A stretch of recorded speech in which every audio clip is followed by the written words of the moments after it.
What's good, Raider Nation? It's your boy Sanjit back at it with another video. Today, we're going to talk about every single prospect that the Las Vegas Raiders could realistically draft with the 6th overall pick. We're going to talk about every quarterback, receiver, O-line, D-line. We're going to talk across the board with guys that I think realistically could be guys that the Raiders could potentially draft. Now, I've had very interesting opinions, right? Some people are like, hey, you're way too critical of guys like Mason Graham. You're way too high on other guys like wide receiver Kyle Williams.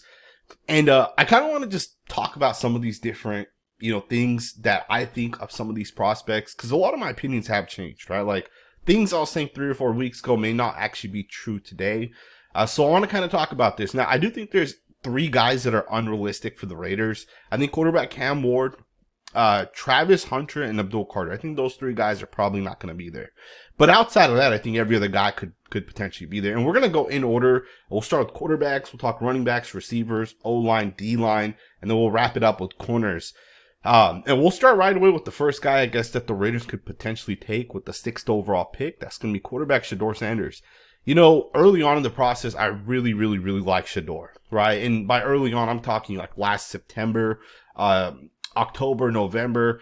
But the more I watch this guy's tape, the more I realize that he doesn't process very well, right? And I started criticizing him a little bit. I had felt like, hey, I think he's been a little overhyped. People were like, he's the #1 quarterback coming out. And I was like, I just don't know if that's 100% the case, right? And I think now we're at the point where most people agree Cam Ward's the #1 quarterback. And I still think Shedeur's the #2 quarterback in this class. I'm not sure if the Raiders should take him with the 6th overall pick. Obviously, if Chip Kelly feels like he can develop him into a really good quarterback in the NFL, in that instance, it could make sense, right? But generally speaking, I feel like Shedeur Sanders is one of those guys that you draft him, you're going to have to sit him. And that too, you would really be drafting this guy with the hopes that he can develop, right? Because I think right now, Shedeur Sanders is a slow processor, right? He's not as slow as quarterbacks that we've seen in the past, right? Like Justin Fields, for example, I think is slower. Lamar Jackson, when he was younger, was a lot slower. Lamar obviously developed really well. The Ravens kind of built that scheme around him, which is why I do think Shedeur Sanders could still have success. So if the Raiders did take him, obviously I'd be cool with it. But he's one of the guys that, my opinions kind of shifted on, right? I was higher on him earlier on in the process. I'm a lot lower on him now than I was in the past, right?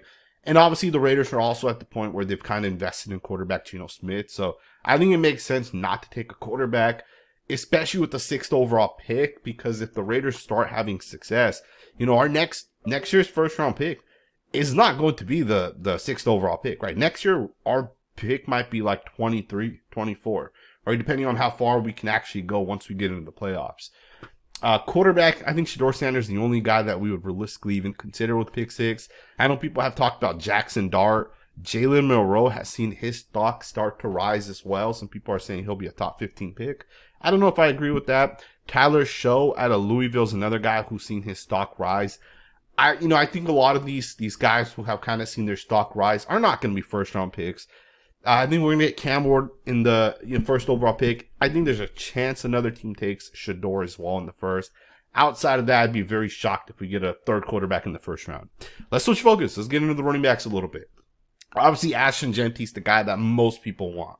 I think like 70% of Raider fans that I've spoken to are like, bring in Ashton Genty. He should be the guy for the Raiders, right? He's a generational running back, right? And I want to take a step back from the generational running back conversation around Ashton Genty. And, I want to give you guys just a couple of examples of guys that have come out of college that were generational. And I want to talk about what made them generational.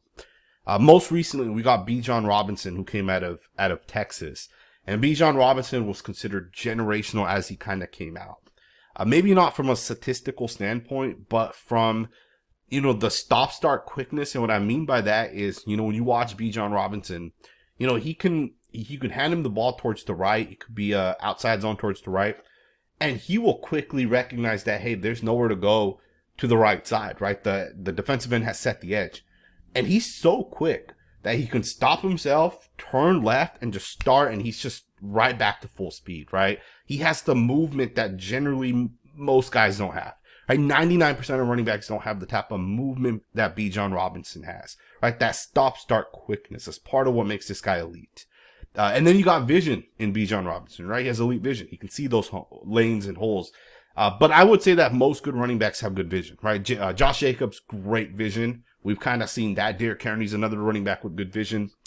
Bijan Robinson had great vision coming out, but vision's not what makes a running back elite, right? It's that stop-start quickness. It's how they move, right? The movement that a running back has is what makes him elite. Saquon Barkley's another guy, right? We saw him when he came out of Penn State. People were like, damn, this guy just moves differently.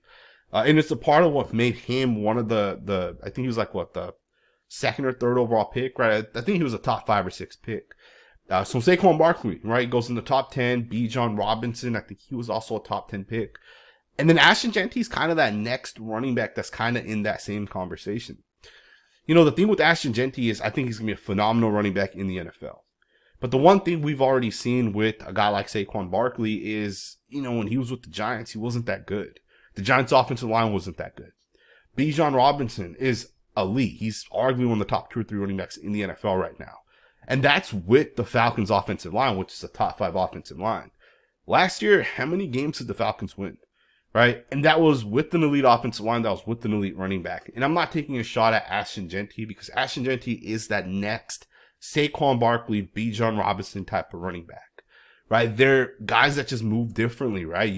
The way they move, the balance that these guys have, it's just different. Would I take Ashton Genty with the 6th overall pick? I would absolutely take him from the Las Vegas Raiders. But is he my first choice? He is not. In fact, I probably have like 8 guys I would take over Ashton Genty. And I say that because, if Ashton Genty gets 300 carries in a season, and let's say he averages 4.8 yards, and then you give Trayvon Henderson 300 carries, and he averages 4.5 yards, that's not that big of a difference. Yeah, it is a difference, but it's not so much of a difference where you get one guy with the 6th overall pick, and you get the second guy with the 38th overall pick. Right? It's a huge difference in where you're taking these guys. And again, I'm not saying that I think Ashton Genty's a bad football player. I just don't think the running back position matters all that much. Bijan Robinson did not win a lot of games this past season. That's with arguably one of the best offensive lines. Saquon Barkley did not win that many games with the Giants, and he didn't even have that much success with the Giants. And honestly, we're a lot closer to the Giants right now on the offensive line than we are with the Philadelphia Eagles. I don't think people recognize how great the Eagles' offensive line is. The Eagles not only have arguably the greatest offensive line coach ever, right? In NFL history, Jeff Stoutland. If you guys don't know who he is, Google him. He is arguably the greatest offensive line coach ever. He's the current offensive line coach of the Eagles.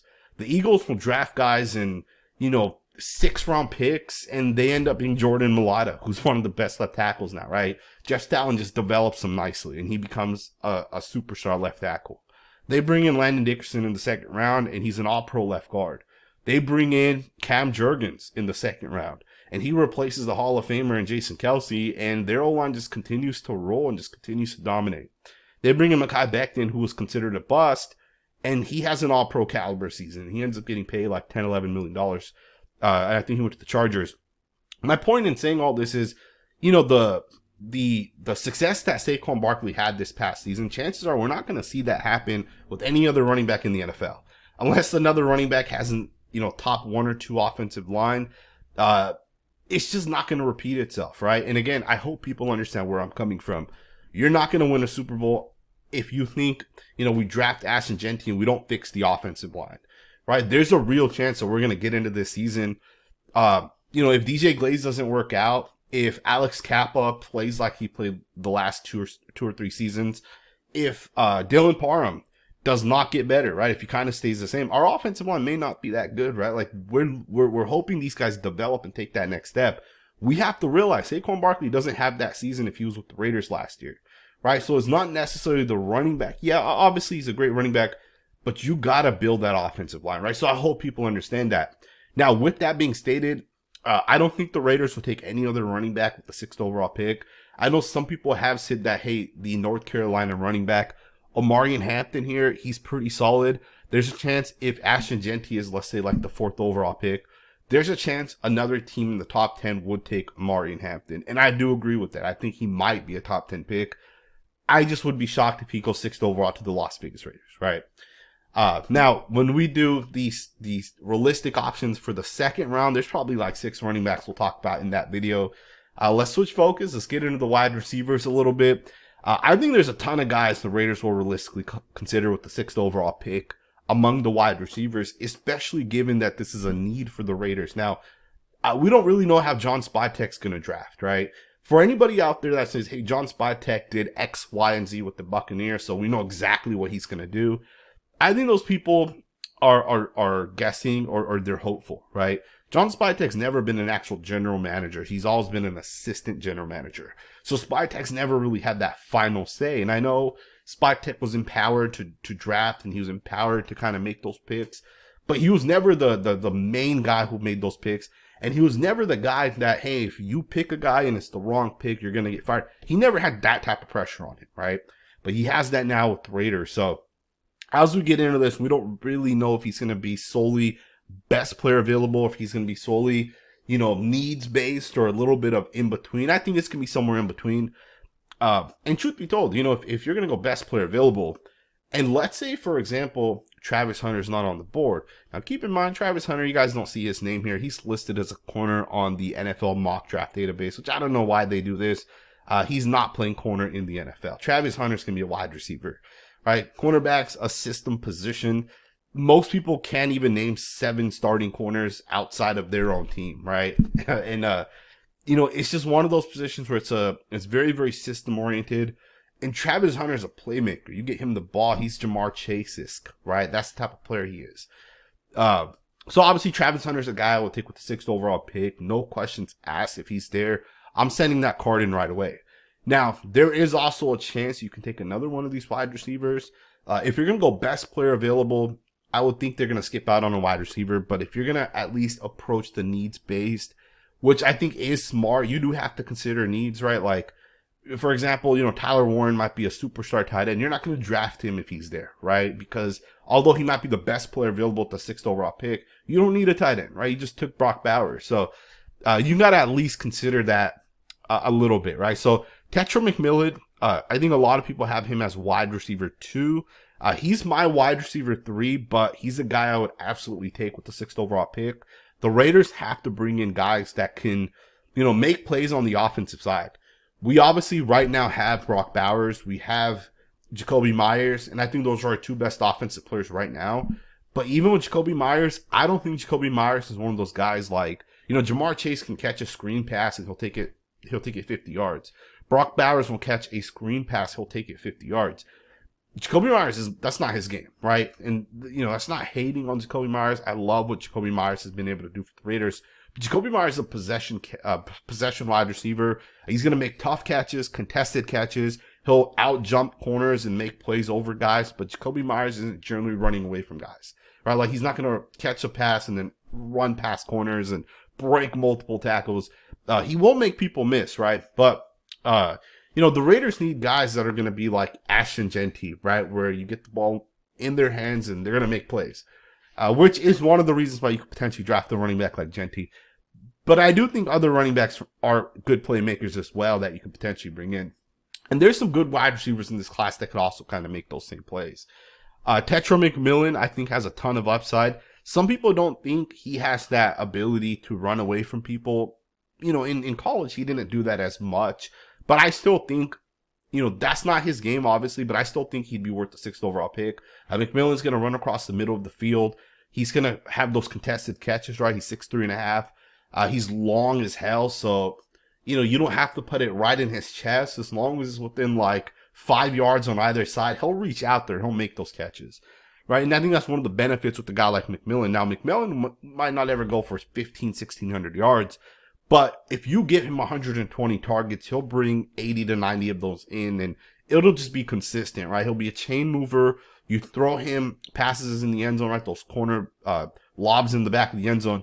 McMillan's one of those guys that the Raiders need, right? He's an ex-wide receiver. Him and Brock Bowers would be an elite, absolute elite duo out there. Jakobi Meyers underneath kind of those 2 guys as well, right?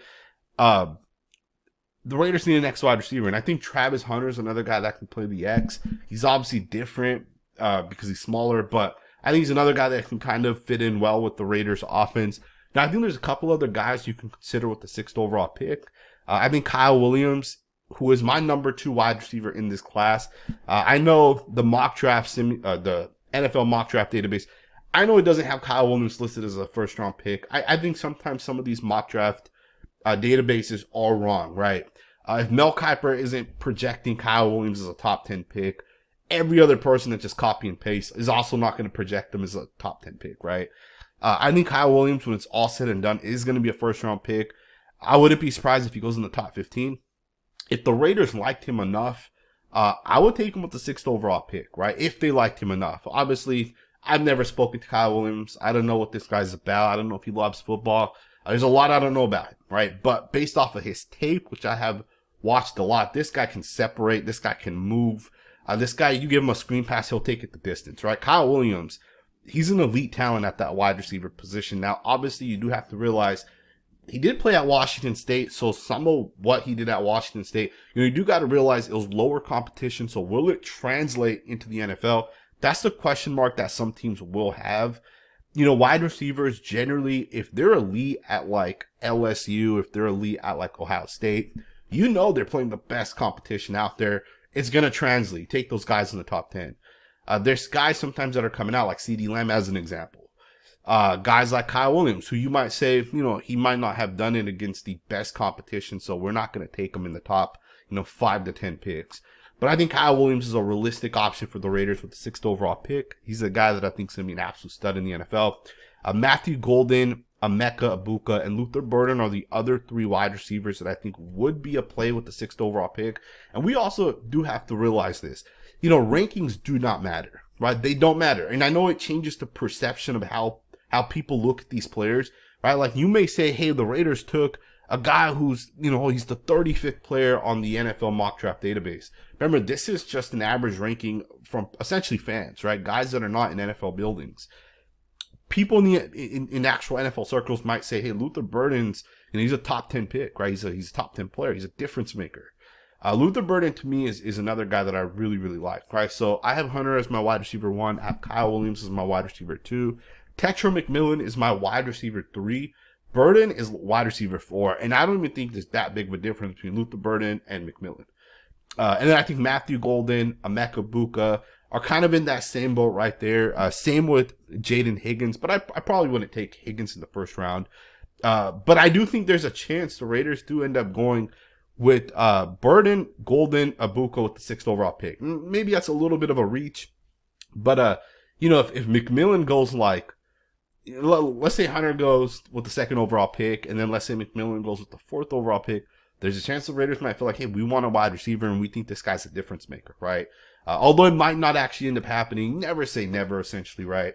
Let's get into the offensive tackles. My opinions have changed so much with the offensive tackles.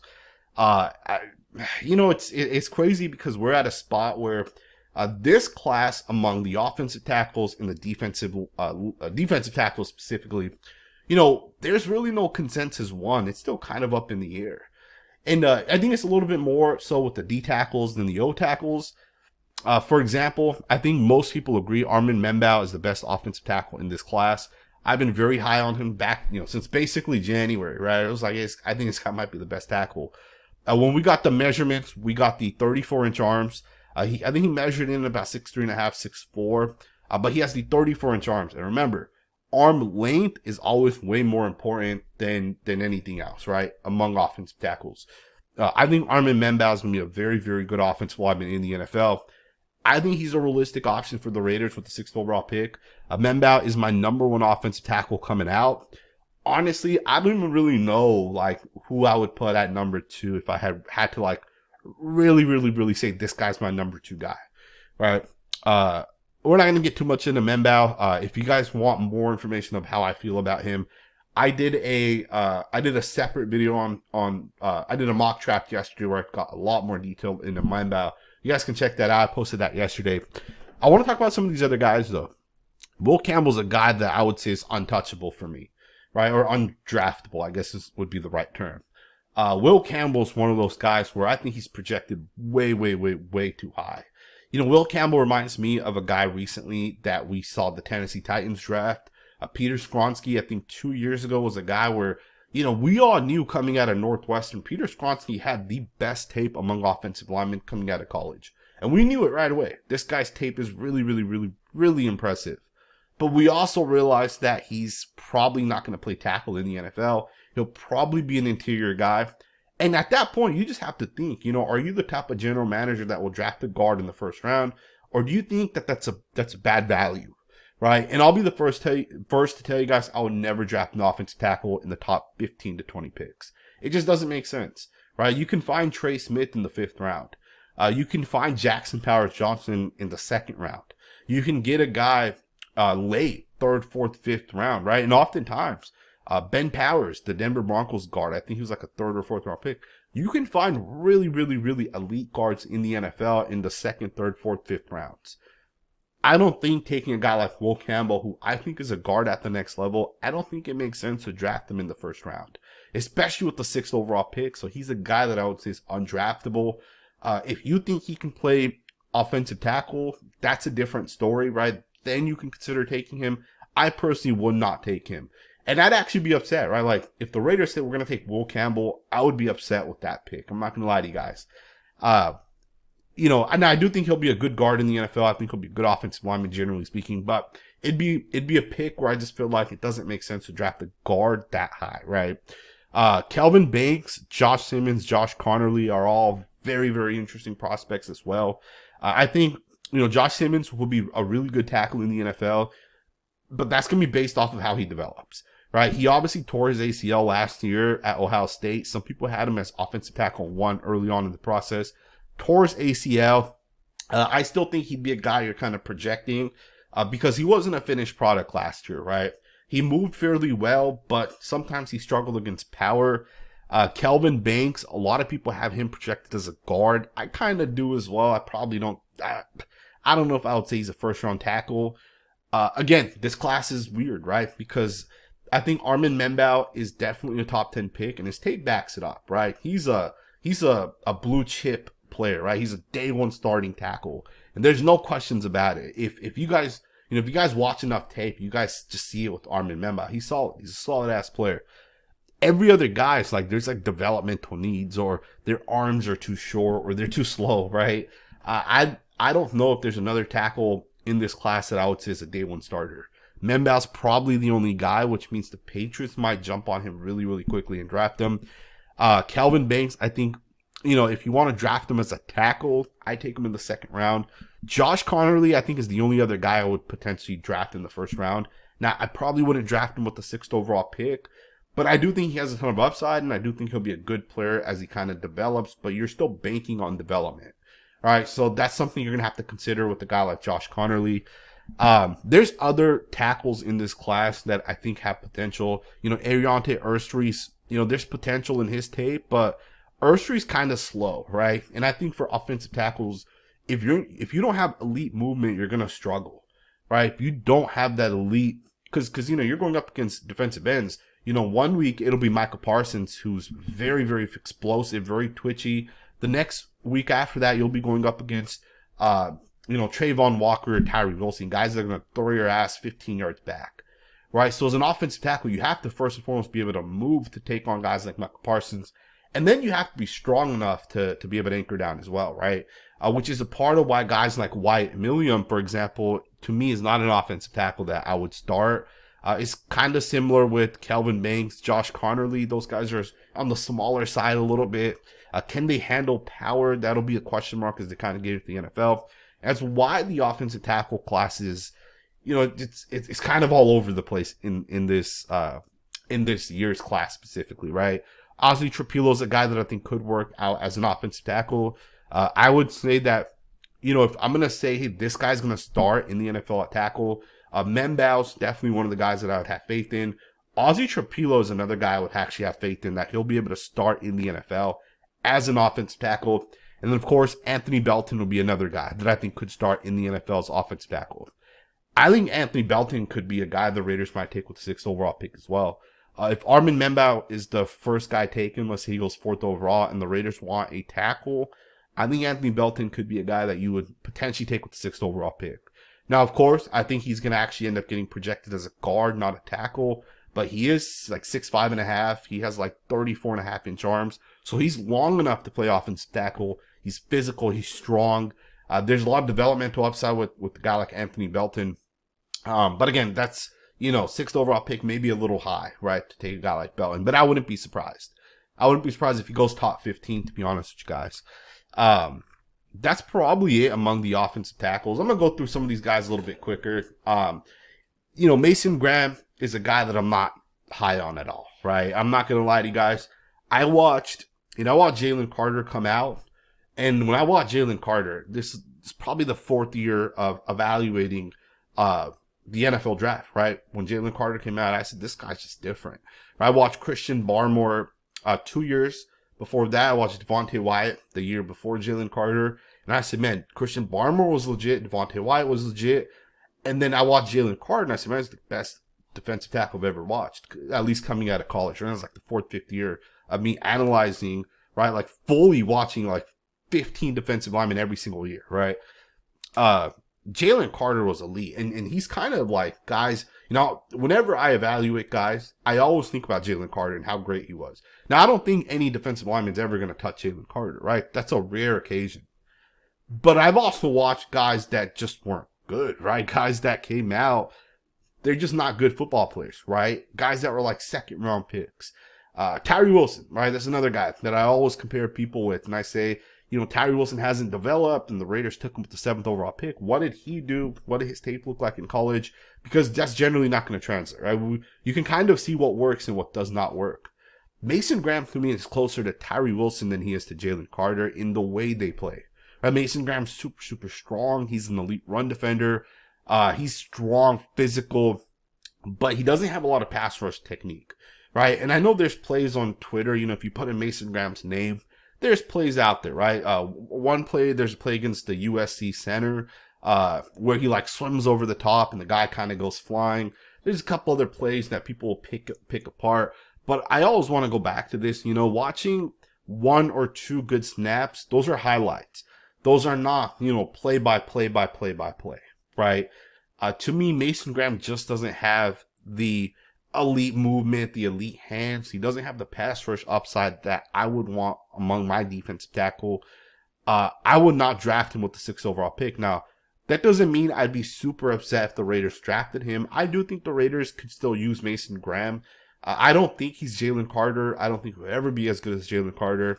I don't think he's a guy even as good as like Kalijah Kancey when Kancey came out. Right? Kancey's, I think, a top 10 D tackle already. Mason Graham's tape is nothing like those guys. Even Christian Barmore, I would say, had better tape coming out of Alabama than Mason Graham did. Right? To me, Mason Graham's not a guy that I would want, but I would understand if the Raiders took him because of the run defense that he does have. Now, would the Raiders draft any other guy with the 6th overall pick among the D tackles?